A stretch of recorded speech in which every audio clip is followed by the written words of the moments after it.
वरहमतुल्लाहि वबरकातुहू। अल्हम्दुलिल्लाहि रब्बिल आलमीन वल आक़िबतु लिल मुत्तक़ीन वस्सलातु वस्सलामु अला सय्यिदिल अंबियाइ वल मुरसलीन। लाखों करोड़ों दुरूद व सलाम नबी पाक सल्लल्लाहु अलैहि वसल्लम की ज़ात पर और आपके आल पर।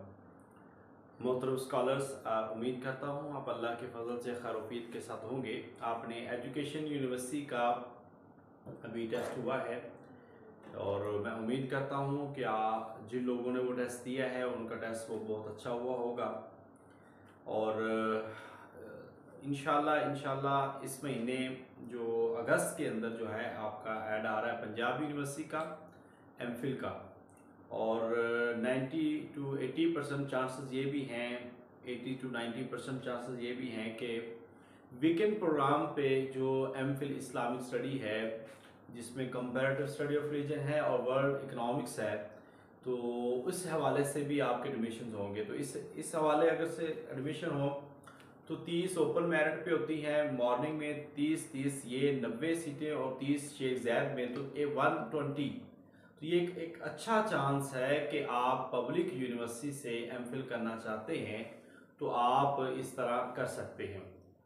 तो आज का जो लेक्चर है वो आपको हमने हाइपोथेसिस जो है उसके बारे में बताना है और कैसे बनता है उसके बारे में हम इंशाअल्लाह डिस्कस करेंगे और फिर हम यहाँ पे उसकी मेन जो खतोखाल है वो यहाँ पे जिक्र करेंगे।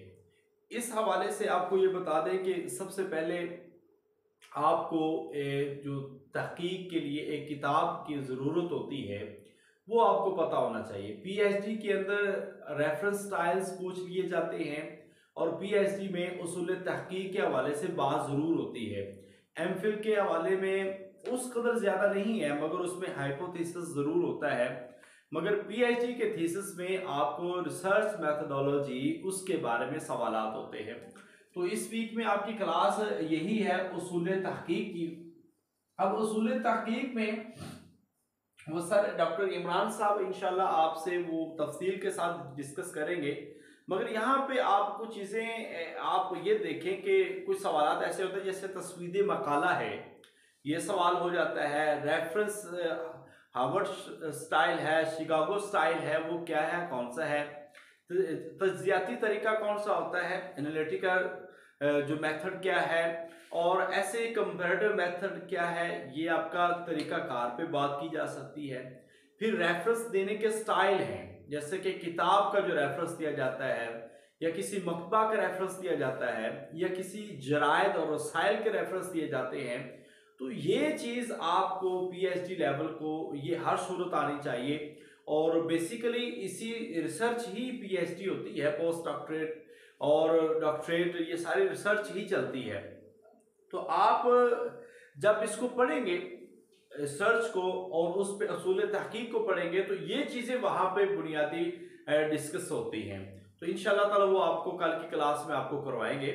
आज अभी मैं थोड़ी सी चीज़ें आपको ये बता देना हूँ कि हाइपोथेसिस क्या है, एक मफरूज़ा तहकीक जिसको हम कहते हैं या फर्जिया तहकीक या खाका तहकीक इसको कह लें, ठीक है। ये क्या चीज होती है? फर्जिये में जो होता है एक होता है सवाल तहकीक, ठीक है। सवाल तहकीक जो है इसमें फिर आप कोई सवाल क्रिएट करते हैं। हाइपोथेसिस होता क्या है, फर्जिया तहकीक होता क्या है कि आप बुनियादी दस्तयाब वसाइल के साथ किसी चीज के बारे में जो एक राय कायम कर लेते हैं, दस्तयाब वसाइल को बुरुए कार लाते हुए जो किसी चीज के बारे में फैसला है उसके बारे में एक राय कायम कर लेते हैं, उसको हम कहते हैं हाइपोथेसिस, मफरूजा, ठीक है। फर्जिया तहकीक कि आपके पास फर्ज कीजिए पाकिस्तान को फ्लड्स का सामना है, आपके पास जितने वसाइल हैं उन वसाइल को बुरुए कार लाते हुए आप अभी उसके बारे में जैसे एक राय कायम करते हैं। अब फर्जिया तहकीक जो है ये सही भी साबित हो सकता है, दलाइल और कराइन और आप एक मुहक्किक की जो तहकीक है उसकी बुनियाद पे वो दुरुस्त भी साबित हो सकता है और मुमकिन है, ऐन मुमकिन है कि उसकी बुनियाद पे वो गलत भी साबित हो जाए। मगर आप एक जो मैक्सिमम रिजल्ट्स निकालते हैं, जो आप नताइज निकालते हैं, वो एक आप फर्ज करते हैं, इसको हाइपोथेसिस कहते हैं। दो तरह से होती चीजें, एक हाइपोथेसिस आप मफरूजा लेके चलते हैं और एक में आप सवाल तहकीक बना लेते हैं। सवाल तहकीक में कुछ इश्यूज होते हैं, इश्यूज को क्रिएट करते हैं और उन इश्यूज, उन सवालात के जो जवाबात के लिए हम एक तहकीक करते हैं। तहकीक दो ही है ना, कि आपने एक मफरूजा कायम किया कि आज गर्मी होगी, तो या 2024 में गर्मी बहुत ज्यादा होगी। अब इस मफरूजे को साबित करने के लिए आपको रिसर्च करनी है। अब जो रिसर्च करेंगे, मुमकिन है कि जब दलाइल और कराइन आपके सामने हो, तो आपने ये मफरूजा कायम किया था कि 2024 में 50 डिग्री की गर्मी पाकिस्तान में मुमकिन है। आपने एक मफरूजा कायम कर दिया। अब उस मफरूजे को आपने साबित करना है, रिजेक्ट करना है या एक्सेप्ट करना है। वो आपकी तहकीक बताएगी कि रिजल्ट्स आप क्या हासिल करते हैं। मुमकिनात में होता है कि आपका मफरूजा सही हो जाए, मुमकिनात में होता है कि आपका मफरूजा गलत हो जाए। सो आप उसमें देखेंगे कि आपका मफरूजा क्या होता है, वो दलाइल पे होगा। तो ये इस लिहाज से आप उसको दलाइल की बुनियाद पे जो साबित करेंगे वो मफरूजा। और कुछ अगर सवाल पैदा होते हैं, इश्काल पैदा होते हैं, तो उसको फिर हम सवाल तहकीक उठाते हैं कि मेरा ये सवाल है कि क्या जो ये रिवायात है, मकतू रिवायात है, ये काबिल हुज्जत है या नहीं है। ये एक सवाल था, ठीक है। अब उस पर फिर हम रिसर्च करते हैं और फिर दलाइल पे हम देखते हैं कि मुझे मेरे सवाल का जवाब मिला है या नहीं मिला। ये लाजमी नहीं है कि हर थीसिस में मफरूजा तहकीक हो, ठीक है, ये भी आपने ध्यान में रखना, ये लाजमी नहीं है। बाद में सवाल तहकीक भी हो सकता है। सो इन दो चीजों में आपने फर्क याद रखना है कि उसूल तहकीक में एक खाकाई तहकीक होता है, मफरूजा या फर्जिया तहकीक होता है जिसको हाइपोथेसिस कहते हैं। एक सवाल तहकीक होता है जिसमें कोई सवाल आप पैदा करते हैं और उसके जवाब के हुसूल के लिए कभी सर्च होती है। रिजल्ट्स बदलते रहते हैं और रिजल्ट्स आपके दलाइल की बुनियाद पे चलेंगे। तो ये आपको एक चीज का पता होना चाहिए।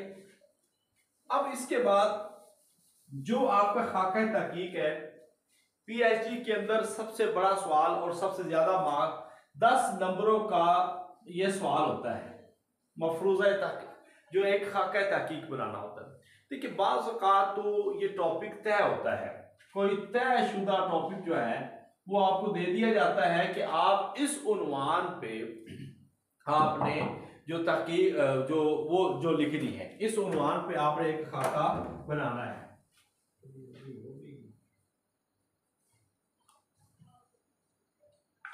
एक मिनट। अब उसमें आप देखिए सबसे पहले तो एमफिल लेवल पे जो आपको ना जर्नल दे देते हैं कि आपको खाका बनाए। तो मेरी आप सबसे गुजारिश है, आज मैं आपको 2-3 जो खाका तहकीक है वो पे भेज दूंगा। उसका मकसद ये होता है कि ऐसे लोग जिन्होंने पहले थीसिस नहीं किया, पहले रिसर्च नहीं की, तो उनके लिए थोड़ी सी मुश्किल होती है वो चीज़ें समझाना। जिसने तहकीक की है, जिसने पढ़ा है, उसके लिए कोई इतना बड़ा मसला नहीं होता कि हमने कैसे बनाना, मगर फिर भी एक नई चीज़ होती है। इस हवाले से हमें इसके लिए बड़ा प्रिपेयर होना पड़ता है। सबसे पहले तो आप उसमें अपने जो भी आपको टॉपिक दिया जाता है, चूंकि एमफिल में ये टॉपिक आपकी मर्जी का होता है, आपको वैसे कह देते हैं कि आप बनाएं, और जो पीएचडी में है वो आपकी मर्जी का भी होता है और नहीं भी होता, ठीक है। वो कोई सब्जेक्ट आपको दे देते हैं, आपको उस पर लिखना होता है। सो आप नंबर जहां पे ना 2-3 चीजों पे आते हैं। सबसे पहले तो आपने आपका टाइटल पेज बन गया जिसमें आप मफरूजा तहकीक आप कह सकते हैं, ठीक है। उसके बाद जो आपकी जो चीज चलती है वो 3-4 चीजें इसमें आपकी जो चलती है। सबसे पहले तो आप लिखेंगे मुकद्दमा, अब्स्ट्रैक्ट। अब इसमें मुकदमे में आपने लिखना कुछ नहीं है, क्योंकि जस्ट एक फॉर्मेटिंग हम दे रहे होते हैं। अगर थोड़ा बहुत लिखना हो तो आपसे 2-3 लाइनें इसमें लिख सकते हैं, क्योंकि टाइम का भी आपने ख्याल रखना है। पीएचडी के एमफिल के टेस्ट में टाइम का भी मसला बन जाता होता है। आपने सबसे पहले मुकदमा बेसिकली वो सारी चीजें होती हैं कि जो आपने अपने पूरे थीसिस में बयान किया होता है, आपने वो सारी चीजें इसमें बयान करनी होती है। सो मुकदमा जो है ये बड़ा इंपॉर्टेंट है, इसके हवाले से आप इंसान को बहुत अच्छा प्रिपेयर होना चाहिए। उसके बाद दो चीजें आती है, या फर्जिया तहकीक है, ये तरतीब आगे पीछे भी पास हो जाती है, मगर यह सवाल तहकीक है। ठीक है, आपका तहकीक करने का बुनियादी क्या था, जो सवाल था वो क्या था, या आपने कोई फर्जिया किया तो वो क्या है। अब इसमें आप कोई भी इसका सवाल लगा सकते हैं कि क्या मकतू रिवायात हुज्जत है, ये आपका एक सवाल तहकीक आ गया। ठीक है, अब इस पे आगे 3-4 इस बार भी जो डिस्कस हुआ कि पीएचडी लेवल का जो एक खुत्तातुल बहस होता है, और कोशिश करें कि आपके सवाल जो है वो 3 से 4 हों। ठीक है, सवाल तहकीक में 1-2 सवाल काफी नहीं होते पीएचडी में, अगरचे मिलते जुलते होते हैं मगर ये काफी नहीं होते। एक तो ये हो गया सवाल तहकीक क्या था। ठीक है, उसके बाद आपका मकासद तहकीक। ठीक है, अब मकासद तहकीक में आप वो सब चीजें बताएंगे जो चीजें आप उस तहकीक से चाहते हैं कि ये चीजें यहां से मिलेंगी। ठीक है, तो मकासद तहकीक, उसके बाद आप जिस तरफ जाएंगे वो है सबका तहकीकी काम का जायजा। ठीक है, इससे भी पहले अगर आप जाए ना तो मौजू का तारुफ, ये भी आ जाता है, बाज़ औक़ात ये इधर भी आ जाता है आगे। ठीक है, मैं अभी आपको बता देता हूं, सबका तहकीकी काम का जायजा। तो ये जो चीज है ना, इसमें आपने लिटरेचर रिव्यू करना होता है कि आप अगर कोई चीज पढ़ रहे हैं, आपने ये एक टॉपिक लिया है मकतू रिवायात की हुज्जत। ठीक है, मकतू रिवायत की बैत, ये आप कह रहे टॉपिक लिया मैंने, तो हमने इस टॉपिक को साबित करने के लिए फिर हमने देखना है कि कहीं इस पे काम हुआ है या नहीं हुआ। तो साबका तहकीकी काम के जैसे में असल में ये लिटरेचर रिव्यू होता है कि हम चेक करते हैं कि क्या उस पे इससे पहले कोई किताब लिखी गई है, या कोई एमफिल पीएचडी का थीसिस लिखा गया है, या कोई आर्टिकल इस पे मौजूद है। अगर कोई चीज मौजूद है तो फिर आप उस पर बात करते हैं। ठीक है, ये लाजमी हमने वहां पे बेस करना होता है, कहीं कुछ ना कुछ तो काम मिलता है।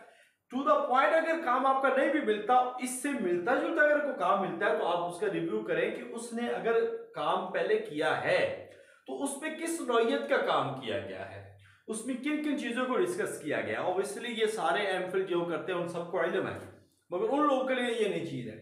ये एक तरतीब हमने लेके चलनी होती है अपने साइनॉप्सिस के अंदर। ये मैं साइनॉप्सिस बना रहा हूँ, खुत्तातुल बहस जिसको कहते हैं, और ये सबसे बड़ा सवाल है होता है हर यूनिवर्सिटी में, तकरीबन हर यूनिवर्सिटी में ये 10 नंबर का सवाल है, और यही सवाल होता है जो आपको पास या फेल करवा सकता होता है। सबका तहकीकी काम के जायजा में आप जो लिटरेचर रिव्यू है आप वो करते हैं कि इस पे फलां थीसिस हो चुका है, या इसके इस पहलू पे फलां थीसिस हो चुका है, इसके फलां टॉपिक पे भी एक हो चुका है, मगर इस बात पे ना तसल्ली बख्श काम जो है अभी नहीं मिला। ठीक है, ये आप कह सकते हैं, ये चीजें होगी। इसके बाद आपका होता है तहकीकी तरीक़ेकार, तहकीकी तरीक़ेकार, तहकीक का तरीक़ेकार हो जाएगा। ठीक है, जिसको हम कहते हैं मेथोडोलॉजी। आपकी मेथोडोलॉजी क्या होगी? तो ऑब्वियसली हमारे बहुत ज्यादा स्टाइल में शिकागो स्टाइल ही चलता है रेफरेंस के। ठीक है, हम उसके मुताबिक ये चलते हैं रेफरेंस देने के, और बाकी 2 तरीक़ेकार हो सकते हैं। आप एनालिटिकल रिसर्च कर सकते हैं, आप कंपैरेटिव रिसर्च कर सकते हैं। तो ये आपके ऊपर डिपेंड करता है, या आपकी रिसर्च पे डिपेंड करता है कि आपकी रिसर्च जो है वो बाज़ का दोनों तरह से हो जाती है, इतलाक़ी भी हो जाती है, तज्ज़ियाती भी हो जाती है, और तकाबली भी हो जाती है। ठीक है, तो ये आप पे डिपेंड करता है कि ये आपका टॉपिक किस नौइयत का है और आप उस पर काम किस नौइयत का करना चाहते हैं। सो तहकीक के तरीक़ेकार में आप सिर्फ ये भी बताते हैं, और इसके साथ आप ये बताते हैं कि मैं इसमें कुरानी आयात अगर लिखता हूं तो उसका रेफरेंस देने का क्या स्टाइल होगा वो आपको पता है, वो क्या रखूंगा। उसके बाद अगर मैं किताब लिखता हूं, किसी किताब का नाम लिखता हूं, तो पहली दफा उस किताब का पूरा नाम लिखता हूं और दूसरी दफा उसका हवाला आने पर उस किताब का मुख्तसर नाम लिख देता हूं। ये सारी चीजें आप अपने तहकीकी तरीक़ेकार के अंदर वाज़े करेंगे, मगर ये आप वहां पे नहीं लिखेंगे। जब आप सिनॉप्सिस बनाते हैं तो उसमें सिर्फ आप ये चीजें बनाते हैं, ठीक है। ये जब हम पेपर की सिनॉप्सिस कहेंगे, अगर हम जब सिनॉप्सिस बनाएंगे वैसे फिर तो हमें हर चीज लिखनी है ना। ये जस्ट वो आपसे फॉर्मेलिटी के तौर पर देखते हैं कि उसको पता भी है या नहीं है रिसर्च का, ठीक है, तहकीक का तरीक़ाकार। इसके बाद जो है वो आपका ये भी आ सकता है मौजू की अहमियत, मौजू का तारुफ है, मौजू की अहमियत, ये आप शुरू में भी आ जाता है और इसके बाद भी आ जाता होता है, ठीक है। मौजू का तारुफ अगर सबसे पहले आना चाहिए, मुकदमा के बाद मौजू का तारुफ जो है वो सबसे पहले आना चाहिए। और उसके बाद ये चीजें आप जब क्लियर करते हैं तहकीक का तरीक़ाकार, फिर आप अपने फसूल और अबवाब बंदी पे आएंगे, ठीक है। अब अबवाब बंदी में आप अपने थीसिस को कम से कम, हमने एमफिल लेवल का थीसिस जो है उसको हमने 3 चैप्टर्स पे हमने डिवाइड करना होता है। सो अब 3 चैप्टर्स से आगे चले जा सकते हैं, 4, 5, 6 तक भी जा सकते हैं। तो उस हवाले से आप उसको डिवाइड करें और उसको आप फसूल बना दें, वहां पे आपने फसलें बनानी है, ठीक है। तो फर्ज कीजिए हम यहाँ पे एक आधी फसल बनाते हैं। ये है जी हमारा बाब अव्वल, ठीक है। अब मुमकिन है कि आप बाब अव्वल का कोई उन्वान देंगे, जाहिर बात है, और उसमें आप मकतू रिवायत की बहस, मकतू रिवायत इस्तिलाही तनाजुर में, इस्तिलाही तनाजुर, ये एक टॉपिक था, ठीक है।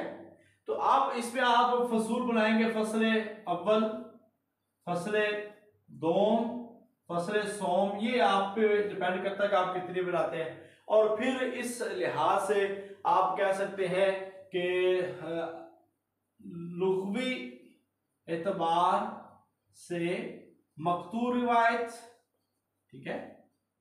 ऐसे आप मुहद्दिसीन सीन के यहाँ मकतू रिवायत, ऐसे आप कह सकते हैं फुक़हाओ आइमा फुक़हा के नजदीक मकतू रिवायत। ये देखिए हम एक एतबार के तौर पर हम बना रहे हैं और एक चीजें सिखाने के तौर पर। तो बाब अव्वल, बाब दोम, बाब सोम ये आपने बनाना है। मैंने ये भी बताया कि एमफिल लेवल तक ये लाजमी नहीं होता, पीएचडी के लिए आपको कोई स्पेसिफिक टॉपिक दे देते हैं, सो उस हवाले से हमने करना है। तो ये आप 3 से लेकर 4 तक तो कोशिश करें, टेस्ट में आप 3 से 4 ही बनाएं, से ज्यादा ना बनाएं, क्योंकि वहां पे टाइम कम होता है, ठीक है। तो ये भी बात का लिखने की जरूरत नहीं होती, ये चीजें भी, क्योंकि ये भी टाइम बहुत ले जाती हैं। और इसके बाद आपको पता है कि जैसा कि हम एक चीज देते हैं वो है खुलासा, खुलासा बहस, एक नताइज तहकीक, ठीक है, या नताइज कह सकते हैं। इस पे सिफारियात हैं वो आ जाएगा। फिर हमारा जो आ जाएगा वो इशारिया, ठीक है, ये पीएचडी लेवल के लाजमी है इशारिया, ठीक है। इशारियों में हमारी वो सारी जो अमाकिन है, आलाम है, कुरान और हदीस की जो आयात हैं उसके आ जाएंगे। और आखिर पे आप किताबियात, ठीक है। तो ये आपका एक सिनॉप्सिस बन जाएगा। अब यहाँ पे जो एक चीज है ना, पीएचडी में एक बड़ी चीज इंपॉर्टेंट है, वो ये है किताबियात। वो आपको किताबियात का जरूर कहेंगे कि किताबियात में से आप कोई किताब जो है वो लाजमी लिखे। अब किताबियात में जो चीजें हमने करनी होती है उसका बुनियादी तौर पर वो स्टाइल मांगते हैं। बल्कि जब मैंने टेस्ट दिया था 2017 में, उस वक्त उन्होंने कहा था कि कोई 10 किताबें आप जो है तहकीक के जो अल्फाबेटिकली एतबार है उस एतबार से आप किताबें लिखें। तो ये वहां पे एक लाजमी सवाल था और इस हवाले से भी हमें रेडी होना चाहिए, इस हवाले से भी हमें रेडी होना चाहिए कि हम किताबियात को उसके स्टाइल में लिख सके। और यहाँ पे उस साल भी यहाँ पे बहुत ज्यादा नंबर जो है जिन लोगों के कटे थे वो इसी पॉइंट पे कटे थे कि किताबियात जो है उस स्टाइल के मुताबिक नहीं लिख सके। तो अब ये स्टाइल तो आपको पता है कि किताबियात का स्टाइल हम कैसे लिखते हैं।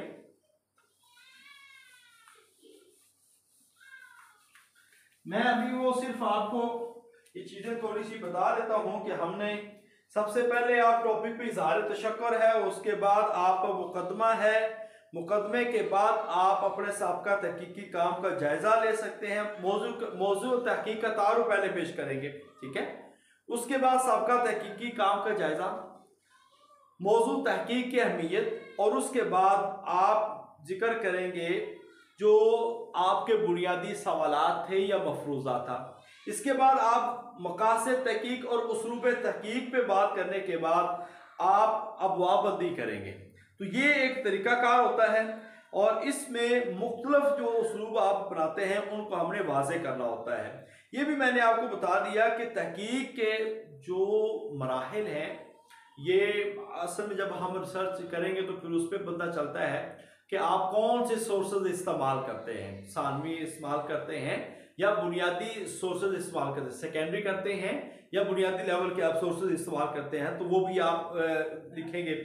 तो आयात और हदीस में आप फ़र्क कैसे करते हैं ये भी आप लिखेंगे उसलूब तहकीक में। तो और रेफरेंस देने का भी स्टाइल जो है वो भी आपने लाजमी लिखना है, और पहली दफ़ा जब उसका किसी किताब का हवाला आ जाता है तो आपने पेश करना है। अब इसके लिए आपने कोई भी थीसिस देख लेना है। देखिए इसमें थोड़ा सा रसायल जरायद और वेबसाइट के रेफरेंस जो है ना वो थोड़े से डिफरेंट होते हैं, और इसके लिए आपके पास जो एक किताब है उसूल तहकीक की, उसकी पिक भी मैं शेयर कर दूंगा। PDF में तो मेरे पास नहीं है, वो बड़ी किताब है जो पंजाब यूनिवर्सिटी के डॉक्टर खालिद दाद मलिक है रहमहुल्लाह, वफात पा गए, तो उनकी किताब पढ़ी हुई है उसूल तहकीक की। उसमें ये सारे रेफरेंस स्टाइल जो है वो दिए हुए हैं। अगर आप उस किताब को पढ़ लेंगे तो इंशाअल्लाह ताला उसूल तहकीक आपके लिए कोई मसला नहीं रहेगा। तो ये 2-4 चीजें आपसे जरूर पूछी जाएगी। अब जब हम रेफरेंस देते हैं तो इसमें जो अल्फाबेटिकली हिसाब से हमने जो लिखना होता है, फर्ज कीजिए उसमें हम शाह वलीउल्लाह रहमतुल्लाह अलैह का लिखते हैं, तो सबसे पहले उनका जो मारूफ नाम है शाह वलीउल्लाह, उसके बाद मुहद्दिस देलवी, फिर उनकी जो किताब है फर्ज कीजिए अर-रिसाला है, हम यहां पे लिख रहे हैं शाह वलीउल्लाह, ठीक है। अब उसके बाद उनका नाम मुहद्दिस देलवी। मारूफ नाम जो होता है ना वो पहले आता है, मारूफ नाम जो है वो पहले आता है। इसके बाद उनकी किताब अगर कोई आ रही है तो वो आप किताब का नाम लिख देते हैं, जैसा कि आप उसमें लिख सकते हैं अल-फौजुल कबीर, ठीक है। अल-फौजुल कबीर ये किताब का नाम लिख दिया। फिर आपने जिस जगह से वो पब्लिश हुई है, जिस जगह से वो पब्लिश हुई है, शाया हुई है, बैरूत है फर्ज कीजिए, तो बैरूत आप लिख देंगे, ठीक है। बैरूत लबनान ये उसका मकबा हो जाएगा।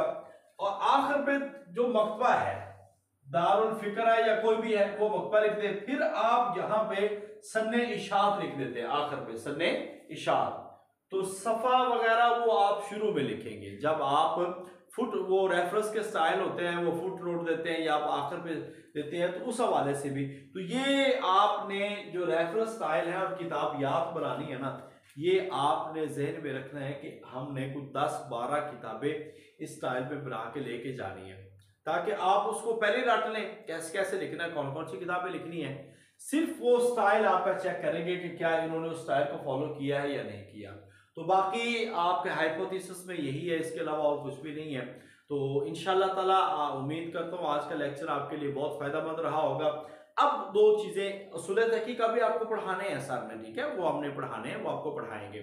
बाकी कुछ सब्जेक्ट है इसमें जो इम्पोर्टेंट सब्जेक्ट है कुरान और हदीस, और इसमें भी उसूल पे ज़्यादा बात है, ठीक है, और तफसीर पे, सूफियाना तफसीर कौन सी, कलामी तफसीर किसे कहते हैं, ऐसे सवालात होते हैं। हदीस पे भी उसूल हदीस पे और उलूमुल हदीस पे बात होती है, मतन हदीस पे वो बात नहीं जाएगी, ठीक है, सियासता वगैरह उस पर बात नहीं होती। इसके बाद आपको फिक में भी आपको बुनियादी सवालात आते होते हैं और वो भी उसूल फिक पे ही आते हैं ज़्यादातर। तो तकाबले दियान में कुछ किताबों के नाम आएंगे, किताबों के नाम आपने अच्छी तरह याद करने हैं क्योंकि किताबों का नाम पूछा जाता है। बाज़ औक़ात मुसन्निफ़ीन का कहा जाता है कि इनकी 2 किताबों के नाम लिख दें, बाज़ औक़ात ये आता है कि ये किताबों के मुसन्निफ़ीन लिख दें, ठीक है। तो कुछ इंग्लिश की भी किताबें आपने, जैसा कि फिलॉसफी में है इंग्लिश की किताबें, इस्लाम और साइंस में इंग्लिश की किताबें, तो ये एमफिल लेवल के टेस्ट में ये लाजमी सवालात आ जाते होते हैं, तो इनको भी आपने लाजमी तौर पर देखना है। इसके बाद इंग्लिश की कुछ एब्रीवेशंस हैं, एब्रीवेशंस आपको लाजमी हैं और वो मारूफ एब्रीवेशंस हैं और कुछ जनरल हैं, उसमें से 2-3 आपको लाजमी आनी चाहिए, ये पूछी गई हैं। तो इंशाल्लाह अभी हमारी क्लास चल रही है और आपके फाइनल टेस्ट से पहले ये आपकी एक अच्छी तैयारी हो जाएगी। हाइपोथेसिस के हवाले से, सिनॉप्सिस के हवाले से आपका कोई सवाल हो, कोई चीज़ समझ ना आई हो तो आप पूछ सकते हैं। बाकी मजीद इंशाल्लाह ताला अभी 10 दिन 15 दिन हमारी क्लासेस चलेंगे तो आपकी एक चीज़ क्लियर हो जाएगी और फिर हम इंशाल्लाह ताला टेस्ट लेंगे। तो कल आप सब लोग प्रैक्टिस करेंगे। प्रैक्टिस के लिए मैं आज आपको 2-3 सिनॉप्सिस जो है वो भेजूंगा और कल और परसों में हम आपसे प्रैक्टिस करवाएंगे और फिर आपने मुझे अपने सिनॉप्सिस बना के सेंड करने हैं ताकि हम उसको चेक करें कि इसमें कोई गलती है तो फिर हम उसको दूर करें। तो फिर भी कोई सवाल हो इस हवाले से तो आप पूछ सकते हैं। अल्लाह ताला हम सब का हामी नासर हो। हर यूनिवर्सिटी जहाँ पे भी आप अप्लाई करना चाहते हैं आप ज़रूर करें क्योंकि इन चीज़ों का फ़ायदा है और टेस्ट देने से भी इंसान को एक्सपीरियंस होता है और आजकल थोड़ा सा जीके बेस्ड भी टेस्ट आ रहा है तो उसके लिए भी तैयारी, चूँकि हम वो जनरल तो नहीं कर सकते, सारा जीके बहुत बड़ा है, मगर आलमे इस्लाम के वसाइलो मसाइल, ये जितने भी सुन रहे हैं मुझे जिन्होंने एमफिल का टेस्ट देना है वो आलमी इस्लाम के वसाइलो मसाइल का जो टॉपिक है उसको ज़रूर पढ़े क्योंकि वहाँ से आपको जो है ना वो कुछ सवाल जीके बेस आते हैं, जैसे कि करेंसी पूछ ली जाती है, कैपिटल्स पूछ लिए जाते हैं, एयरलाइंस पूछ ली जाती है, कुछ एब्रीवेशंस पूछ ली जाती हैं, ये आपको वहाँ पे सार्क है, जैसा कि हमारे दौर में दाइश के बारे में पूछा गया था, ठीक है। ऐसे ही आप उसको देखते हैं कि जो पाकिस्तान, हिंदुस्तान और चाइना के जो दरमियान इलाका है जिसपे झगड़ा है उसके हवाले से पूछ लिया गया तो कौन सा इलाका है। तो ये ऐसे ही ओपेक है, अरब लीग है और OIC है, उसका हालिया इजलास कब हुआ है, पाकिस्तान में कब, यानी कि ये जो लेवल है ना आपने उसको भी प्रीपेयर करना। तो जीके के लिए आप आलमी इस्लाम के वसाइल को देखें और पाकिस्तान के मौजूदा हालात को देखना है। इंशाल्लाह एक अच्छा टेस्ट होगा। अल्लाह ताला हम सबका आमीन। अस्सलाम वालेकुम रहमतुल्लाहि व बरकातहू।